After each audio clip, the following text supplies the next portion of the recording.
Tidak lama, hawa panas itu pun disadari oleh yang lain, dan suasana dalam ruangan itu mulai ricuh.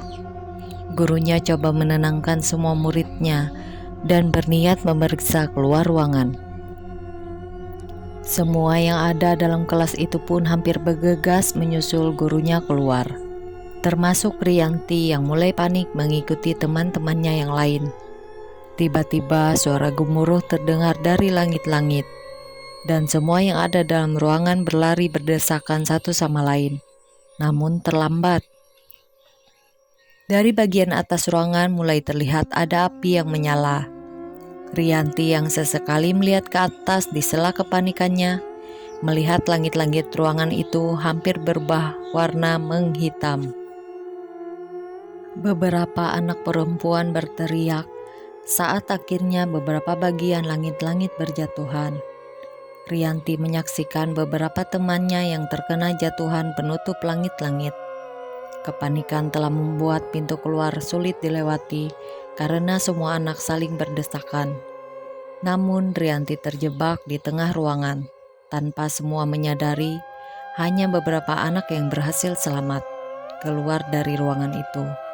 Sisanya terjebak dalam ruangan yang pada akhirnya hangus terlahap api yang seakan tak terkendali, membakar seisi ruangan yang merembet ke kelas di sebelahnya, kelas Rianti. Kabarnya, sejak peristiwa kebakaran kelas itu, di sekolah mulai sering muncul cerita mistis tentang murid-murid sekolah yang terbakar, termasuk hadirnya makhluk-makhluk lain yang tak kasat mata. Beberapa tahun setelahnya, 2 ruangan yang terbakar itu dibangun kembali dan difungsikan untuk 2 ruangan yang berbeda. Lab bahasa yang terbakar dibangun jadi ruang perpustakaan, dan ruang kelas di sebelahnya kembali menjadi ruang kelas. Dan akhirnya entah kenapa, pada akhirnya kembali dikosongkan. Saya sendiri saat awal duduk di kelas 2 sempat menempati kelas itu sebagai kelas sementara. Ruangan kelas yang bersebelahan dengan perpustakaan jadi salah satu nilai tersendiri bagi saya yang dulu masih tertarik dengan dunia literasi. Kisah yang masih berkaitan dengan cerita mistis kelas yang terbakar terjadi di ruang perpustakaan, bersumber dari cerita penjaga perpustakaan saat saya duduk di kelas 3. Jam terakhir hampir selesai. Ruang perpustakaan itu baru saja dipakai untuk jam pelajaran bahasa. Mengingat sudah hampir saatnya pulang, guru bahasa di sekolah itu menghimbau murid untuk kembali ke kelas. Pada akhirnya satu persatu para murid bergegas meninggalkan ruang perpustakaan. Bu Tari, penjaga perpustakaan saat itu memantau murid-murid yang meninggalkan ruangan itu dari mejanya. Sampai sesaat sebelum tiba waktunya pulang, Bu Tari kembali memeriksa ruangan, merapikan kursi-kursi yang cukup berantakan. Hal itu kurang disukai olehnya. Menurut Bu Tari, seharusnya murid-murid sadar diri, sadar tempat perpustakaan harusnya menjadi tempat yang nyaman. Dan harusnya setiap yang meninggalkan ruangan itu perlu memperhatikan kenyamanan di tempat yang akan ditinggalkan. Saat menuju salah satu sudut ruangan, tepatnya di lokasi pintu gudang yang terletak hampir tak terlihat karena terharang lemari tempat kumpulan surat kabar, Bu Tari menjumpai seorang murid yang sedang berdiri membelakanginya. Tidak curiga karena disangkanya murid itu sedang menyelesaikan tugas yang mendesak. Ibu Tari terus melanjutkan bersih-bersih. Dalam hati Ibu Tari justru bersyukur ada yang menemaninya. Sebelum meninggalkan area itu, Ibu Tari sempat berpesan, "Sudah hampir pulang, Dek, buruan. Jangan lupa tempatnya dirapikan." Lalu kembali ke meja kerjanya. Bel sekolah akhirnya berbunyi, namun Bu Tari tidak juga melihat si murid yang tadi keluar dari perpustakaan. Dengan agak jengkel, Ibu Tari kembali mendatangi tempat itu, dan Ibu Tari dikejutkan dengan kejadian yang tak terduga. Ibu Tari tidak menemukan keberadaan anak itu, namun melihat pintu gudang terbuka. Saat itu Ibu Tari agak jengkel karena mengira murid itu sembarangan membuka dan masuk ke dalam gudang. Dengan cepat Ibu Utari berjalan ke arah pintu gudang, bermaksud akan memarahi murid itu. Namun, apa yang dilihat Ibu Utari saat menengok masuk ke dalam gudang?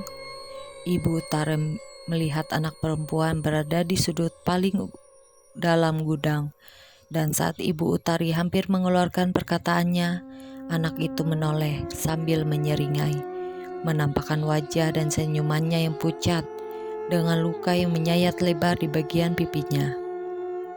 Bu Utari pun kaget dan berteriak sekeras ia bisa. Suara teriakannya sampai ke arah warung sebelah Sanggar Pramuka, bahkan mungkin sampai ke arah kelas yang berada di samping jembatan. Berduyun-duyunlah orang lain yang mendengar suara Bu Utari, termasuk Pak Moko yang sedang menunggu jam pulang di warung Bu War. Bu Utari berjalan tertatih ke arah meja kerjanya saat Pak Moko datang. "Kenapa mbok? Odo apa?" tanya Pak Moko. Ono sing ngatok, ada yang menampakkan diri."